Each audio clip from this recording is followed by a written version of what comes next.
செய்தியை பார்த்து வருகிறோம். கரூர் மாவட்டம் உப்பிடமங்கலம் மாட்டு சந்தையில் சுங்கம் வசூலிப்பதில் ஏற்பட்ட பிரச்சனையில் போலீசார் வியாபாரிகளிடையே தள்ளுமுள்ளு ஏற்பட்டிருக்கிறது. காட்சிகளை பார்த்து வருகிறோம்.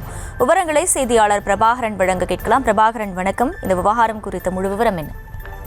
வணக்கம் அகிலா. கரூர் மாவட்டம் உப்பிடமங்கலம் பகுதியில் வாரந்தோறும் சனிக்கிழமை மாட்டுச்சந்தை நடக்கும்.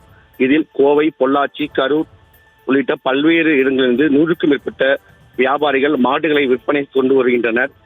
இங்கு திருச்சி, புதுக்கோட்டை, சேலம், நாமக்கல், திண்டுக்கல் மற்றும் கேரளா போன்ற வெளிமாநிலங்களில் இருந்து மாடுகளை வாங்க பெருமளவில் வியாபாரிகள் வருகின்றனர். இந்த மாட்டுச்சந்தையில் சிந்து, ஜெர்சி, நாட்டு மாடு போன்ற பல்வேறு வகையான காரை வகை மாடுகள் விற்பனை செய்யப்பட்டு வருகிறது.